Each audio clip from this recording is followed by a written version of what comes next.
1949 সালে 13ই এপ্রিল কলকাতা।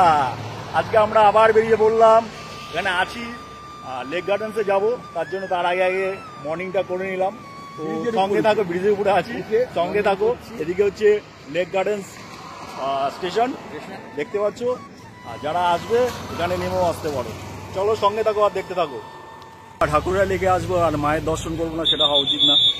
তো যদিও আমাদের রবীন্দ্র সরোবরের যে ভিডিওটা সেটা আলাদা করব, আর এটা আলাদা করব। এটা দেখতে পাচ্ছ লেক কালীবাড়ি, মা খুব জাগ্রত, এখানে মা করুণাময়ী মা রূপে এখানে পূজিত হয়।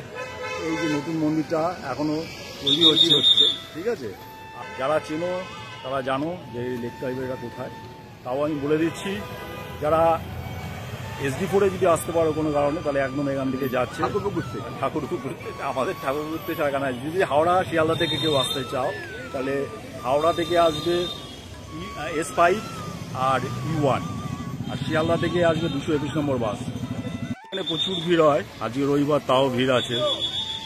এই মন্দিরটি 1949 সালের 13ই এপ্রিল প্রতিষ্ঠিত হয়।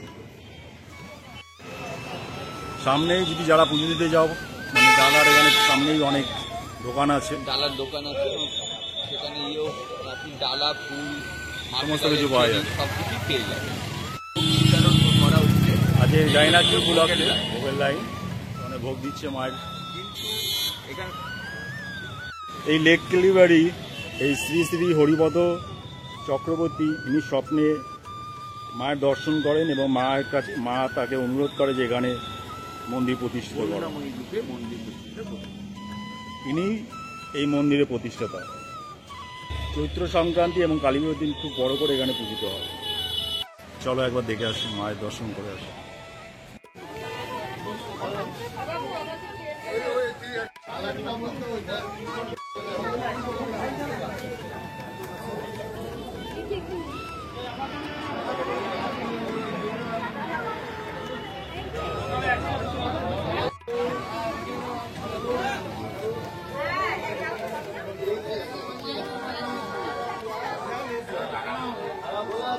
এই মন্দিরে ওষুধ বলি মানত করবেন না, সেটা করছি।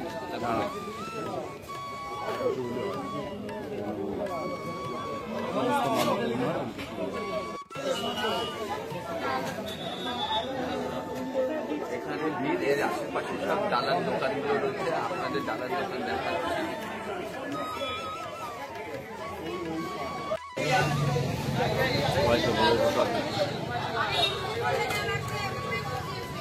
হাওড়া থেকে আসবে, কি করে আসবে? হাওড়া থেকে আছে S5 E1, এই বাসে এসে তোমরা ঠাকুরিয়া কালীবাড়ি মোড়ে ওখানে এটা নেমে, লেক কালীবাড়ি ওখানে নেমে ওখান থেকে